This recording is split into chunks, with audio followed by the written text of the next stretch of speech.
ನಮಸ್ಕಾರ ಸ್ನೇಹಿತರೆ, ನಾನು ನಿಮ್ಮ ಮಣಿದಾಸ ಸಿಂಹಾಸನಪುರಿ. ದೀಪಾವಳಿ ಹಬ್ಬದ ಶುಭಾಶಯಗಳು.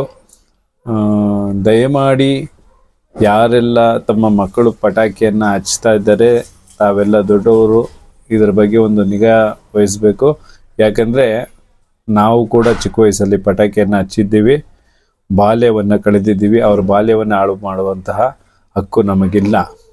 ಆದರೆ ಹಾಗಂತ ನಿಗಾ ವಹಿಸುವುದು ನಮ್ಮ ಜವಾಬ್ದಾರಿ. ಮಕ್ಕಳು ಪಟಾಕಿ ಹಚ್ಚಬೇಕಾದ್ರೆ ತಾವು ದೊಡ್ಡವರು ದಯಮಾಡಿ ಜೊತೆಗಿದ್ದು ಪಟಾಕಿಗಳನ್ನು ಹಚ್ಚಿಸಿ. ಯಾಕಂದರೆ ಪ್ರತಿ ವರ್ಷ ಮಕ್ಕಳು ತಮ್ಮ ಕಣ್ಣುಗಳನ್ನು ಕಳ್ಕೊತಾರದು, ಹಾಗೆ ಕೈಕಾಲುಗಳು ಹಾನಿ ಮಾಡ್ಕೊತಾರದು ನಾವು ನೋಡ್ತಾನೆ ಇದ್ದೀವಿ.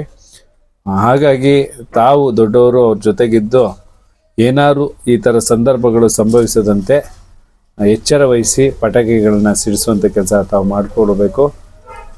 ಅದರಲ್ಲೂ ಕೆಲವೊಂದು ದೊಡ್ಡ ಪಟಾಕಿಗಳನ್ನ ಹಚ್ಚುವಂಥ ಟೈಮಲ್ಲಿ ಮುಂಜಾಗ್ರತಾ ಕ್ರಮ ಅಂದರೆ ದೊಡ್ಡ ಊದ್ಗಡ್ಡಿಯನ್ನು ಬಳಸುವಂಥದ್ದು, ಹಾಗೆಯೇ ದೂರದಿಂದ ನಿಂತು ಪಟಾಕಿಯನ್ನು ಹಚ್ಚುವಂಥದ್ದು, ಹೀಗೆ ಯಾವ ರೀತಿ ಮುಂಜಾಗ್ರತೆ ವಹಿಸಬೇಕು ಅದನ್ನು ತಾವು ಮಕ್ಕಳೊಂದಿಗೆ ನಿಂತು ಹಚ್ಚಬೇಕು. ಈ ಮಾಹಿತಿಯನ್ನು ನಾನು ಗ್ರೀನ್ ಹಾಸನ್ ಫೌಂಡೇಶನ್ ಸಂಸ್ಥೆಯ ವತಿಯಿಂದ ಹಂಚ್ಕೊಳ್ಳೋದಕ್ಕೆ ಇಷ್ಟಪಡ್ತೇನೆ.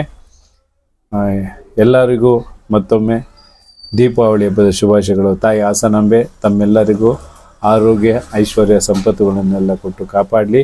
ನಿಮ್ಮ ಬದುಕು ಯಾವಾಗಲೂ ದೀಪದ ಜ್ಯೋತಿಯಂತೆ ಪ್ರಜ್ವಲಿಸುತ್ತಿರಲಿ. ಯಾವಾಗಲೂ ನಿಮ್ಮ ಭವಿಷ್ಯ ಯಶಸ್ವಿಯಾಗಿರಲಿ ಅಂತ ನಾನು ಈ ಮೂಲಕ ಹಾರೈಸ್ತೀನಿ. ಧನ್ಯವಾದಗಳು. ಶುಭ ದಿನ.